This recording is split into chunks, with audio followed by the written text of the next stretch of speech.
என் இதயம் கணிந்த நல்வாழ்த்துக்களை மகிழ்ச்சியோடு தெரிவித்துக் கொள்கிறேன். இன்னைக்கு அம்மாவுடைய பிறந்த நாள், 78ஆம் ஆண்டு பிறந்த நாள். இந்த நேரத்தில் நான் நிறைய விஷயங்களை உங்களுக்கு நான் சொல்லணும்னு தான் இங்க வந்திருக்கிறேன். ஏன்னா அம்மா மறைவுக்கு பிறகு நம்ம கட்சியில எவ்வளவோ பிரச்சனைகள் என்னென்னமோ நடந்துச்சு. அதே போல பார்த்தீங்கன்னா புரட்சி தலைவர் அவர்களை பற்றியும் நான் சில விஷயங்களை சொல்லணும். புரட்சி தலைவர் அவர்கள் தன்னை சினிமாவில் நடித்துக் கொண்டிருக்கும் போது தன்னை திமுகவில் அண்ணாவின் மேல் கொண்ட பற்றால் தன்னை இணைத்துக் கொண்டார். அவர் அந்த திமுக வளர்ந்ததுக்கே புரட்சி தலைவர் தான் காரணங்கிறது அண்ணாவுக்கு நல்லாவே தெரியும். அதனால அண்ணா புரட்சி தலைவரை தன்னுடைய இதயக்கதி அப்படின்னு சொல்லி வச்சு பாராட்டி சீராட்டி வச்சிருந்தார். அண்ணாவுக்கு உடல்நிலை சரியில்லாம போய் அவர் மறைந்த பிறகு திமுக யார் தலைமையேற்றது, யார் முதல்வர் ஆகிறது அப்படிங்கிற ஒரு நிலை வந்தப்போ புரட்சி தலைவரும் அண்ணா இருக்கும் போதே திமுகவில் சட்டமன்றத்தில் நின்று எம்எல்ஏவாக இருக்கிறது அந்த சமயம். அதனால புரட்சி தலைவர் என்ன சொல்றாரு, கருணாநிதி இருக்கட்டும், அவருக்கு எல்லாருடைய சப்போர்ட்டும் தேவைன்னு புரட்சி தலைவரை எல்லாருடையும் போய் பேசி புரட்சி தலைவர் தான் கருணாநிதியை முதலமைச்சர் ஆகினார். ஆனா என்ன ஆச்சு, கொஞ்ச நாள் பார்த்தாரு கருணாநிதி, முதலமைச்சர் சீட்டு கிடைச்சிட்டு அதுக்கப்புறம் என்ன பண்றாரு, வழக்கம் போலதான் என்ன செய்யறாரு, புரட்சி தலைவரை எப்படியாவது இந்த கட்சியை விட்டு வெளியில காத்திடணும் அப்படின்னு முடிவு பண்றாரு. அதனால என்ன பண்றாரு, அவரை கட்சியை விட்டு நீங்கிறாரு. புரட்சி தலைவர் வெளியில எல்லாத்தையும் சொல்றாரு, அதை என்ன நீக்கிறாரு, நான் சும்மா நான் நினைச்சுக்கிட்டு இருக்கேன், நீங்கெல்லாம் ஒரு முடிவு பண்ணி நல்லபடியா செயல்படுங்க. புரட்சி தலைவரோட மற்றவங்களாம் என்ன பண்றாங்க, அதுக்கு திமுக இருக்கிற புத்தகங்களும் யாருன்னு பார்த்தீங்கன்னா புரட்சி தலைவருடைய மன்றத்தார்கள் தான். அதான் திமுக. அப்போ என்ன சொல்றாரு, மற்றவங்க யாரும் கேட்கல, இல்ல நீங்க வந்தா வரணும், நீங்க ஒரு கட்சி தொடங்கி நீங்க நடத்தி ஆகணும். புரட்சி தலைவர் அந்த மாதிரி ஒரு எண்ணமே வந்து இல்லை. அதனால என்ன ஆகுது, புரட்சி தலைவருக்கு கையில கட்சியும் ஒண்ணும் இல்லை. அப்ப என்ன சொல்றாரு, அனகாபுத்தூர் ராமலிங்கம்னு ஒருத்தர், அவர் தலைவர் மேல ரொம்ப பாசம் உள்ளவர். அவரு ஒரு கட்சியை ரிஜிஸ்டர் பண்ணி வச்சிருக்காரு. அவர் என்ன பண்றாரு, தலைவர் தலை கொண்டாந்து கொடுத்து நீங்க இந்த கட்சியை எடுத்து நடத்துங்க. அந்த கட்சி தலைவர் ஆரம்பிச்சது இல்லை, அனகாபுத்தூர் ராமலிங்கம் ஆரம்பிச்ச கட்சி அது. அதுக்கப்புறம் தலைவர் எடுத்து அதை நடந்தார். முதல்ல திண்டுக்கல் தேர்தல் வருது, நாடாளுமன்றத்துக்கு அதில் மாயத்தவரை நிறுத்தி முத அப்போ வந்து இரட்டை இலை சின்னம் சுயேட்சை சின்னம் அதை எடுத்து நின்று வெற்றி பெறாங்க. முதல் வெற்றி.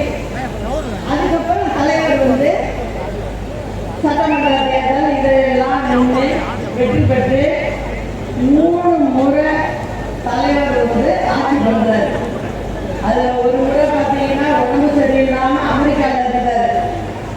அப்ப என்ன அம்மா அரசியலுக்கு கொண்டு வந்துட்டாரு. அம்மா கொள்கை பரப்பு செயலாளராக இருக்காங்க. அந்த சமயத்துல பிரச்சாரம் எல்லாம் அம்மா போய் பண்றாங்க. தலைவர் உயிரோடு வருவாரு, உங்களையெல்லாம் வந்து பார்ப்பாரு, நான் சொல்றத நம்பி ஓட்டு போடுங்கிறாங்க. ஏன் அந்த வார்த்தை சொன்னாங்கன்னா, கருணாநிதி ஒரு பக்கம் பிரச்சாரத்தில் என்ன சொல்றாரு, தலைவர் இறந்து போயிட்டாரு, அவரை ஐஸ் பெட்டியில் வச்சிருக்காங்க, அதனால வந்து இந்த அம்மா பொய் சொல்லுது அப்படின்னு சொல்லி அவர் ஒரு பக்கம் மக்களை திசை திருத்தினார். ஆனால் அதெல்லாம் நடக்கலை. நல்லபடியாக தலைவர் வெற்றி பெற்று வந்து பதவி ஏற்றுக்கிட்டார்.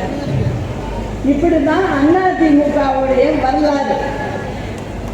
அதுக்கப்புறம் என்ன ஆகுது, 87 தலைவருக்கு வந்து உடல்நிலை சரியில்லாமல் போய் தலைவர் மறைகிறார். டிசம்பர் மாதம் 24ஆம் தேதி.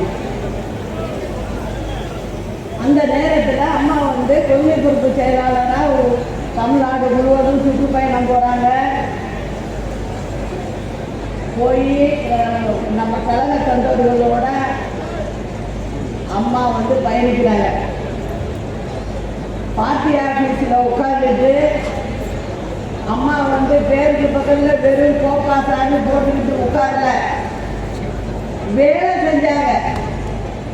கட்சி தொண்டர்களுடைய குறைகள் எல்லாம் கேட்டு தலைவர் இருக்கும்போது அவருக்கு என்னென்ன பிரச்சனை இந்த குடும்பத்தில், இவங்களுக்கு வீட்டுக்கு வேலை வாய்ப்பு கேட்குறாங்க அப்படிங்கிறதெல்லாம் சொல்லி அவங்களுக்கு வந்து நல்ல விஷயங்களை எல்லாம் செஞ்சு கொடுத்தாங்க.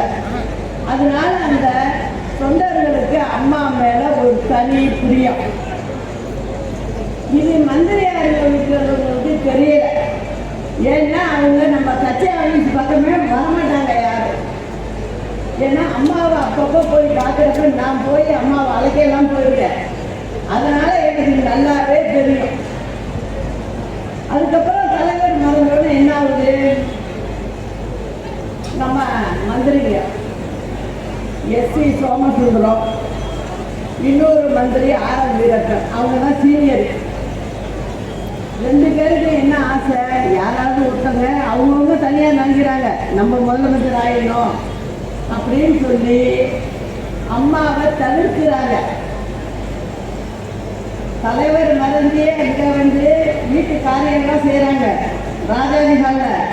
ஆனால் அம்மாவுக்கு இடம் அனுமதி இல்லை. அங்கே நாங்கள் தான் கூட நிற்கிறோம்.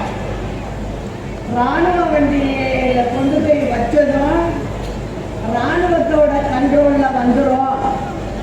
அப்போ நீங்கள் வண்டியில் வந்து மலர் வளையம் வையுங்கன்னு சொல்கிறாங்க. அதே மாதிரி தான் நாங்கள் அதுக்கப்புறம் தான் போய் தலைவருக்கு அம்மா வைக்கிறாங்க. அப்போ ஆறாம் வீர மந்திரியாக இருந்தவருக்கு துணையாக இருக்கிற 2-3 கட்சி ஆட்கள் போய் அம்மாவை இழுத்து தள்ளி விடுறாங்க. கீழே உட்காந்து நான் தான் தூக்கிக்கிறேன் அம்மாவை. இதெல்லாம் நடந்துச்சு. அதனால அதுக்கு பிறகு என்ன ஆகுது, அந்த அவங்க எல்லாரும் மத்தியிலையும் அம்மாவை பிடிச்சி தள்ளி விட்டதும் நான் மனசுக்குள்ளே சின்ன பிள்ளை ஒரு சபதம் எடுக்கிறேன். நீங்க இப்படியெல்லாம் பண்ணிட்டீங்க அம்மாவை, இதே அம்மாவை இந்த அதிமுக முதலமைச்சர் ஆட்சி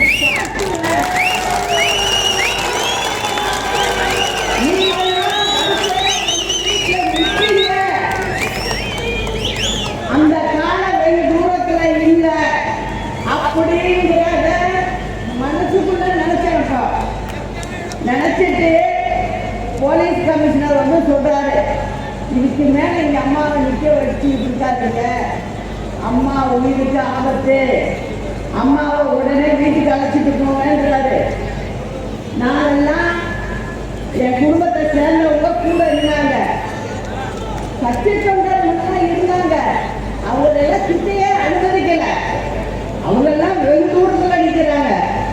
நாங்கள் அம்மாவை அழைச்சிட்டு போயிருக்காங்க, வீட்டுக்கு கொண்டு போனோம். அதுக்கப்புறம் அம்மா சொன்னாங்க, இது வேண்டாம், இந்த அரசியல் எனக்கு வேண்டாம், இவங்கெல்லாம் என்னை கேவலப்படுத்துறாங்க, நான் தலைவர் உடல்நிலை சரியில்லை, நீ கூட உதவியாருன்னு சொன்னாரு, அதுக்காக தான் நான் இருந்தேன், அதனால இது வேணாம் சார். அப்ப நான் சொன்னேன், உங்களை சீண்டிட்டாங்க, அதனால இவங்களை நம்ம சும்மா விடக்கூடாது, ஒரு முறை நம்ம காட்டணும் அப்படின்னு சொல்லி முடிவாரம் பண்ணி இருக்க வச்சு, அதுக்கப்புறம் அம்மா தேர்தல் காலத்துக்கு வராங்க. அப்ப நம்ம கட்சி இப்ப இருக்கிற மாதிரிதான் 2வது பிரிஞ்சு சேவல் புறா தனித்தனியா நின்றோம். சேவல் 27 தொகுதியில வெற்றி பெற்று முதல் பெண் எதிர்கட்சி தலைவரா அம்மா ஆகுறாங்க. அதன் பிறகுதான் திரும்ப தேர்தல் எழுதுகிறோம், வெற்றி பெற்று 91 முதல்வர் ஆகிறாங்க. அது மாதிரி அம்மா கிட்டத்தட்ட 15 வருஷம் தமிழ்நாட்டு மக்களுக்காக முதல்வர் ஆகி எண்ணற்ற திட்டங்களை எல்லாம் செஞ்சிருக்காங்க. அதுல கூட இருந்து எல்லா நல்ல திட்டத்தையும் பார்த்தாலும், அதனால இப்ப நான் என்ன சொல்ல வர்றேன் அப்படின்னா, அதே போல ஒரு நிகழ்வு தான் இப்ப நடந்துட்டு இருக்கு கட்சியில. அப்போ அம்மாவுக்கு உடம்பு சரியில்லாம போகுது. 2016 தேர்தல் முடிஞ்சு 72 நாள் ஆஸ்பத்திரியில் இருக்கோம். நான் வீட்டுக்கெல்லாம் அழைச்சிட்டு வரதுக்கு நல்ல நாள் பார்த்து வச்சிருக்கோம். திடீர்னு யாருமே எதிர்பார்க்காத பார்த்து அட்டாக் மாதிரி வருங்க. அதுலதான் அம்மாவுக்கு ஆகுது. ஆனா வெளியில என்னென்ன கருக்கட்டி விட்டாங்க நம்ம எதிரியெல்லாம், இந்த அம்மா தான் போட்டுட்டு அப்படின்னாங்க. இதெல்லாம் யாராவது நம்புவாங்களா? நீ அரசியலுக்காக நீங்க செஞ்சீங்கன்னா அது எப்படி உண்மையாகும்? அது எல்லாத்தையும் நம்ம பார்த்தோம். திரும்ப என்ன ஆகுது, அம்மா மறைஞ்சதும் அன்னைக்கு ராத்திரி நம்ம மந்திரிகள்லாம் வராங்க. என்ன சொல்றாங்க, சின்னம்மா நீங்க முதல்வர் ஆயிடுவீங்க அப்படிதான் எல்லாரும் சொன்னது. எல்லா எம்எல்ஏக்களும் சொன்னது. இது எல்லாமே அந்த தனியார் ஆஸ்பத்திரியில நடக்குது. நான் என்ன தெரியுமா சொல்றேன், நான் ஒரு அரசியல்வாதிகிட்ட பழகின மாதிரி நான் பழகவே இல்லை. என்னோட சொந்த உடன் பிறந்த அக்காவா நினைச்சிட்டேன்.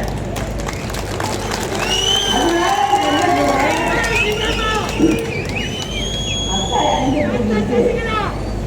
இப்ப நான் முதலமைச்சரா நான் பதவி முடியாது. அவங்களுக்கு செய்ய வேண்டிய காரியத்தை அவங்க முறைப்படி நான் வீட்டில் செய்ய வேண்டியது இருக்கு. அதனால வேணாம், நீங்க எல்லா மாதிரியே பன்னீர்செல்வம் இருக்கட்டும், மற்ற அமைச்சர்கள்லாம் அப்படியே இருக்கட்டும். இடையில செங்கோட்டையில எடுத்திருந்தாங்க, அதனால அதை மட்டும் சொன்னேன்.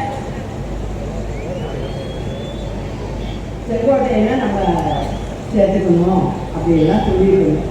இப்போ இருக்கிறவங்க முதல்ல பதவி ஏற்றுருங்கன்னு சொல்லி நைட்டே போய் ராத்திரியே போய் பதவி ஏற்றுறாங்க. இதான் நடந்துச்சு. ஒரு வாரம் 10 நாள் ஆச்சு. பன்னீர்செல்வத்துக்கு மேலே ஒன்றும் அவர் ஒழுங்காக தான் அவர் போயிட்டு இருந்தார். ஆனால் சுற்றி இப்போ இருக்கிற கும்பல் இருக்குன்னா அங்கே அதெல்லாம் என்ன பண்ணுது வந்து என்கிட்ட ஒரு வாரம் கூட ஆகலை. என்ன வந்து சொல்கிறாங்க, கோயிலுக்கான வீட்டுக்கு வந்து அம்மா அவர் போக்கு சரியில்லை, என்னையா போக்கு சரியில்லை, அவர் நல்லா வேலையா பண்ணிக்கிட்டு இருக்காரு அப்படின்னு நான் சொல்கிறேன். இல்லைம்மா அவர் சரியில்லைம்மா, வந்து நீங்கள் வந்து இப்போ கட்சிக்கு பொறுப்பேலாளர் ஆகணும், நீங்களே வந்து முதலமைச்சர் ஆகணும் அப்படிங்கிற மாதிரி ஒரு கோரிக்கையை கொண்டாந்து காலையில் 6 மணிக்கு வருவாங்க, திருப்பி பார்த்தீங்கன்னா மத்தியானம் 3 மணிக்கு வருவாங்க, திருப்பி சாயங்காலம் வருவாங்க. இதை நான் வெளியில் சொல்லலை. அப்போ எனக்கு நீங்கள் இருந்தால் தான் சரியாகும், அத்தனை பேரும் சேர்ந்துக்கிட்டு நீங்கள் இருந்தால் தான் சரியாகும், நீங்கள் இருந்தாலும் சரியாகும், இவர் இருந்தால் சரியாக வராது அப்படிங்கிற பொது செயலாளர் நீங்கள் ஆகணும். இல்லைப்பா நீங்கள் உங்களுக்குள்ளே வச்சுருங்க, நல்லபடியாக நடத்துங்க அப்படித்தான் நான் ஆரம்பத்திலே சொன்னேன். எனக்கு அம்மா இறந்த துக்கம் என்னால் மறக்க முடியல, நீங்கள் நடத்துங்கப்பா அப்படின்னு சொல்லுங்க. இல்லைம்மா நீங்கள் வந்தாகணுங்கிற சரின்னு சொல்லி அதுக்கப்புறம் தான் அவங்களே என்னை வந்து தொந்தரவு பண்ணி பொதுக்குழுவை கூட்டி அங்கே என்னை பொதுச் செயலாளராக நியமனம் பண்ணி வீட்டில் கொண்டாந்து கொடுத்து என்ன ஆஃபீஸுக்கு அழைச்சிட்டு போகிறாங்க. இதுதான் நடந்துச்சு. அதுக்கப்புறம் நான் என்ன பண்ணேன், நாங்கள்லாம் வேலை செய்கிறாங்க, அதனால் என்ன பண்ணேன், பேச்சாளர்கள் எல்லாம் மாவட்ட வரையாக வர சொல்லி எல்லாரையும் பார்க்குறேன். நான் 2 நாள்லேயே எல்லாரையும் பார்த்து பேசிக்கிட்டு இருக்கிறேன். மாவட்ட அமைப்புகளை கூப்பிட்டு காலையில் ஒரு மாவட்டம், மத்தியானம் ஒரு மாவட்டம்னு பார்க்க ஆரம்பிச்சுட்டேன். இது மாதிரி நடந்துட்டு இருக்கு. திருப்பி வந்து அதே கூட அவர் மேலே அவரையும் கூப்பிட்டேன். ஒரு நாள் பன்னீர்செல்வத்தையும் வர சொல்லி அமைச்சர்களாக இருக்கிறவங்க அத்தனை பேரையும் வர சொல்லி கோயஸ்கார வீட்டுக்கு எல்லாரையும் ஒன்றா உட்கார வச்சு என்ன பன்னீர்செல்வம் செய்கிறாரு சொல்லுங்க, நேரம் சொல்லுங்க, நான் கேட்கணும் அப்படிங்கிற. இல்லை நாங்கள் ஏதோ போய் கேட்டோம், ஏதோ ஒரு போலீஸ் அதிகாரியை மாற்றணும்னு ஒரு மந்திரி சொல்லிட்டு இருக்காரு. அவர் நல்ல அதிகாரின்னா அம்மா இருக்கும்போதே ஒதுக்கி வச்ச மனுஷன். நான் டக்குன்னு சொன்னேன், அம்மாவே சரியில்லைன்னு சொல்லி ஒதுக்கி வச்சோடனே எப்படி பண்ண முடியும், அதில் ஒன்றும் தவறு இல்லை பன்னீர்செல்வம் சொன்னதில்ல அப்படின்னு நான் அந்த மந்திரிக்கே எடுத்து சொல்கிறேன். இதெல்லாம் போய் ஒரு குறையாக சொல்லலாமா அப்படின்னு சொல்கிறேன். அம்மாட்ட ஒரு பழக்கம், போலீஸ் டிபார்ட்மெண்ட்டில் கட்சிக்காரங்க தலைவலி இருக்கக்கூடாது, அப்படிதான் நடத்துனாங்க. அதனால தான் திருச்சியில் பிரச்சனைகள் இல்லாமல் இருக்குது.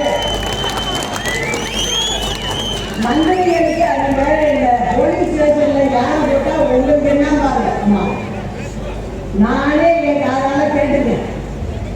அதனால நல்ல அதிகாரிகளை தான் போடணும்ன்றாங்க. அம்மா இல்லை என்னன்னா அவங்க சீட்டை கொடுத்து போடணும்னு இருக்காங்க. அவர் என்ன சொல்லியிருக்காரு, இல்லை அது அம்மா சொல்லுது, அது அப்படியெல்லாம் போகணும்னு இருக்காரு. அவர் மேலே அது தப்பு இல்லை, நானாக இருந்தாலும் அதை தான் செய்வேன். இப்படி ஆச்சு. ரொம்ப நெருக்கடி கொடுக்க ஆரம்பிச்சிட்டாங்க அவருக்கு.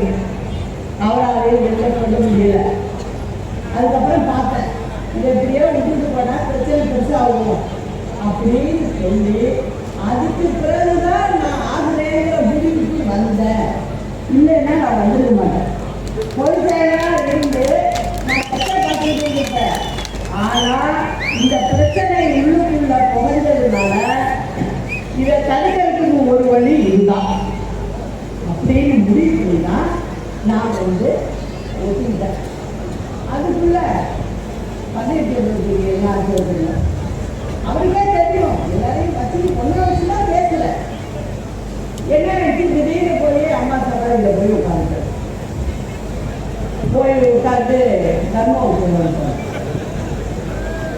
அது யாராவது சொல்லியிருக்காங்க, புரியும் ஏதோ சிக்கலாயிடுச்சு.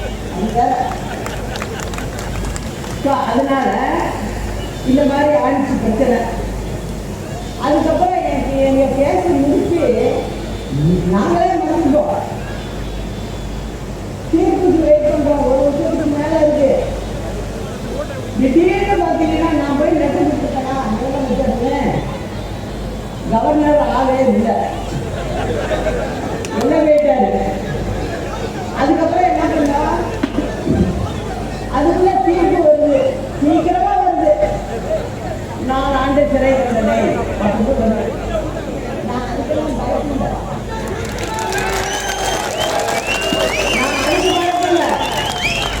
என்னோட கவலை கூட என்ன இருந்தது, கவர்மெண்ட்டை கலைக்க விடக்கூடாது, நம்ம கவர்மெண்ட்டை உட்கார வச்சுட்டு போகணும், அந்த பொறுப்பு அதிகமாயிடுச்சு எனக்கு. அதனால என்ன பண்ண, தீர்ப்பு வந்தது. 1 வாரம் டைம் கொடுக்க சொல்லு, எனக்கு இந்த வேலையெல்லாம் அதுக்கு முடிச்சுட்டு வரணும்னு.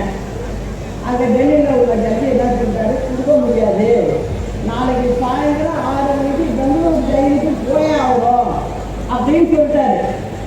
உடனே என்ன பண்ணுறேன், உடனே எம்எல்ஏ கூட்டி உட்கார வச்சு நான் பேச வேண்டியதெல்லாம் சொல்லி, இப்போ இருக்கிறார் இல்லையா, இவரை முதலமைச்சராக தேர்ந்தெடுத்தோம்.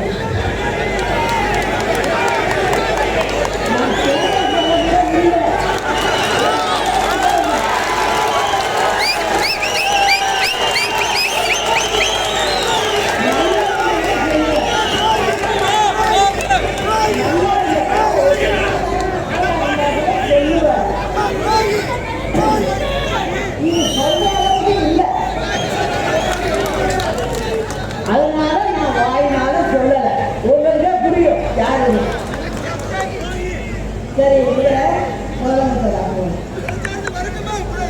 சொல்லிட்டு அந்த தீர்ப்பு காதலை கேட்டு 5 நிமிஷத்துக்குள்ள நான் இந்த வேலையை பண்ணேன்.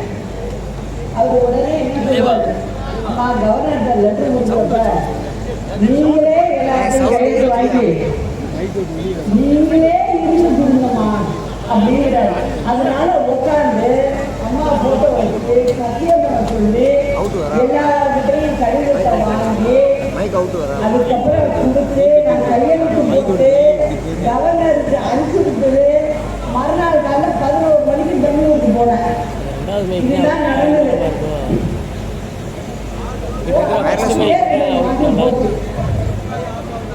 அப்ப எல்லாம் அப்படிங்கிறது எனக்கு சரியா தெரியல. அங்க போனதுக்கு அப்புறம் 4 மந்திரிகள் வந்தாங்க பார்க்க. 2 மாசத்துல வந்தாங்க. கொஞ்சம் எல்லாரும் பார்த்துட்டு பேசி சொல்லிட்டு, அம்மா நீங்கள் சென்னை ஜெயிலுக்கே நம்ம மாற்றிக்கலாம், நீங்கள் ஏன் பெங்களூரில் இருக்கணும் அப்படின்னு கேட்டார். அதை செங்கோட்டையில் ரொம்ப கேட்டார். அம்மா நீங்கள் மாற்றிக்குவோம், நம்ம செக்ரட்டரி ஹோம் செக்ரட்டரி லெட்டர் கொடுத்து பெங்களூர் ஹோம் செக்ரட்டரி கொடுத்தா போதும், நம்மளுக்கு இங்கே ட்ரான்ஸ்ஃபர் கொடுத்துருவாங்க, அதனால நீங்கள் நம்ம ஊர் ஜெயில் பண்ணலாம். ஏதோ தெய்வாதீனமாக எனக்கு கடவுளே சொல்லிட்டு இருக்கு. இல்லைன்னா நான் இன்னைக்கு பேசிட்டு இருக்கணுங்கிறதே கஷ்டம். அதனால நான் எதார்த்தமா சொன்னேன், இல்லை செங்கோட்டையன் நான் இங்கே இருக்கேன் பெங்களூர்லயே. நான் சொன்ன காரணம் வேற என்னன்னா, நீங்க அரசாங்கத்தை நடத்தணும். திமுகவுக்கு சொல்றதுக்கு இப்போ ஒண்ணுமே இல்லை. இப்ப நான் அங்க வந்தேன்னா நீங்க ஆட்சி பண்ற இடத்துல உள்ள ஜெயில நான் இருக்கும்போது அவங்க என்ன சொல்லுவாங்க, சசிகலாவுக்கு இன்னைக்கு சாப்பாடு ஏறிடுற பொண்ணு தீர்ப்பா. இந்த மாதிரி இன்னைக்கு கொண்டு போய் சொந்தக்காரவங்க போனாங்க, 40 நிமிஷம் தான் பார்க்கணும், 2 நாள் உட்காந்து பார்த்துட்டு வந்தாங்கன்னு சொல்லுவாங்க. இதெல்லாம் நமக்கு தேவையா? வேண்டாம். நீங்க ஆக்கப்பூர்வமான வேலையை பாருங்க. மக்கள் வாக்களிச்சிருக்காங்க, நம்ம வேலையை பார்க்கணும். அதனால வேணாம், நான் இங்கே இருந்து வந்துடுறேன் அப்படின்னு சொல்லி வேண்டாம்னு சொல்லிட்டேன். அப்புறம் பின்னாடி போக போக தான் தெரிஞ்சிச்சு எனக்கு, நம்ம வேண்டாம்னு சொன்னது தான் நல்லது அப்படின்னு நினைக்கிற அளவுக்கு வச்சுட்டாரு. அது போகட்டும். அதுக்கப்புறம் என்ன ஆகுது, கொஞ்ச நாள் பார்த்தீங்கன்னா திடீர்னு ஒரு பொதுக்குழுவே அதுக்கு தானே இருக்கு நீக்கிறதுக்கு. அதனால என்னன்னா உடனே ஒரு பொதுக்குழுவை கூட்டி என்னை நீக்கிறாங்க. நான் ஒரு முதலமைச்சரா உட்கார வச்சுட்டு போயிருக்கேன். அப்ப எப்படியாப்பட்ட ஆளா இருக்கு என்ன, ஒரு பேப்பரை தூக்கி சுற்றி தூக்கி போடுற மாதிரி போட்டா எப்படி இருக்கும்? நான் எப்போதுமே கோபத்தை காட்டுறதே இல்லை. அதே தலைவரோட பழக்கம். நான் தலைவர்கிட்ட ஒரு 3-4 வருஷம் பேசிட்டு இருக்கேன். அப்ப சொல்லுவார், அவர் சொல்றது ரொம்ப பதிவு போச்சு அப்படின்னு. அதனால நம்ம எடுத்தோம் பவுத்தோன்னு போகக்கூடாது, அதனால அதை விட்டு தான் பார்க்கணும் அப்படின்னு சொல்லிட்டு சரி நம்ம பார்த்துக்குவோம் அப்படின்னு சொல்லிட்டு விட்டுட்டேன்.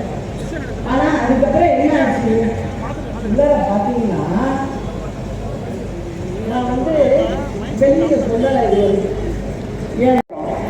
சரி ரைட்டு, அதுக்கும் சரி நீங்க பாருங்க, ஜெயிங்க, நல்லதுதான். ஆரம்பிக்க போகிறோம்.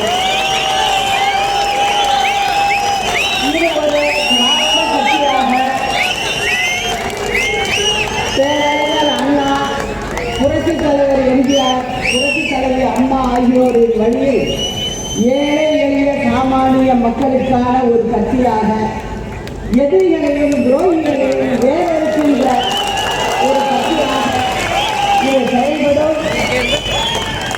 நமது கட்சியின் கொடியை இங்கே அறிமுகப்படுத்துவதில் மிகவும் மகிழ்ச்சி அடைகிறேன்.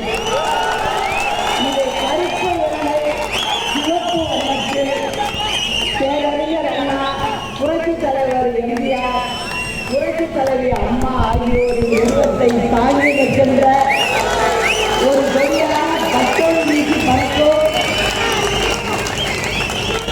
கட்சியின் பெயரை மட்டும் விரைவில் அறிவிக்கிறேன். இது எந்தவித மாற்று கருத்துக்கும் இடமில்லை என்பதை அனைவருக்கும் உரிமையோடு தெரிவித்துக் கொள்கிறேன். களம் காண்போம், நம் இருவரும் தலைவர்களின் பொற்கால ஆட்சியை அமைப்போம்.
இந்த பகுதியை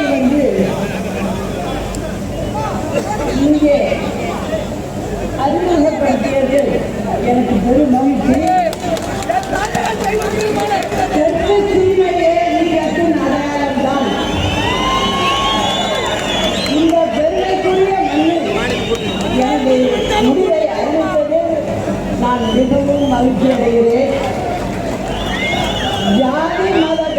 மற்ற தலைவர்கள் வாழ்ந்த இடம்.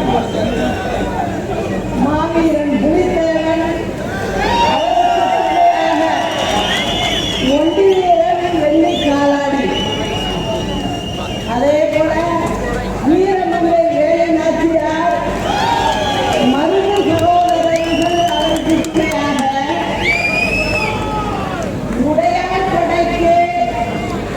உடையாள் படை குயிலி.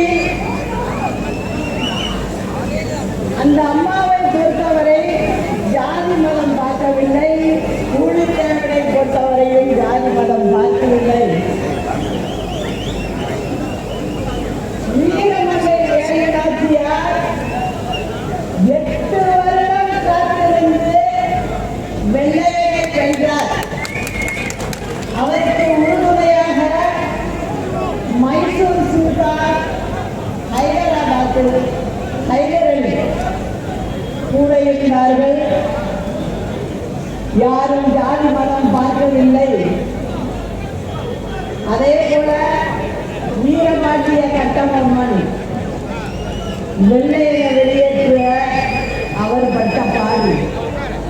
இங்கேயும் ஜாதி மதம் வரவில்லை. அதே போல பாவு சிதம்பரனார் அவரும் தெற்கு சீமைக்கு சொந்தக்காரர்.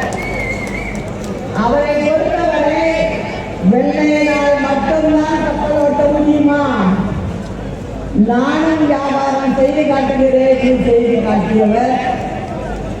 அவர் வழிபட்டு வந்தவர்கள் பசும்பொன் ஐயா அவர்கள்,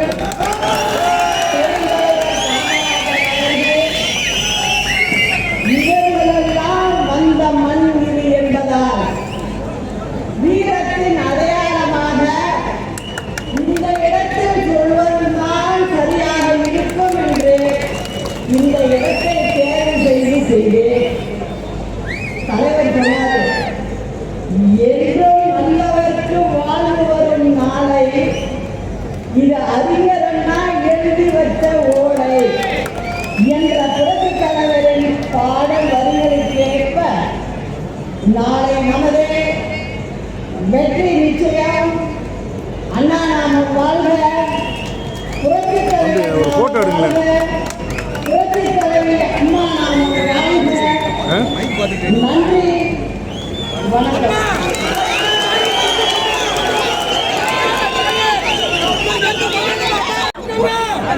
தாய்க்கு தாயாக, தோழிக்கு தோழியாக, விரலாக இருந்து பல்வேறு சவால்களை சமாளித்து சாதனை படைத்த நம்முடைய கழகத்தின் பொதுச் செயலாளர் புரட்சி தாய் சின்னம்மா அவர்கள் நமக்கு ஒரு நல்ல வழி.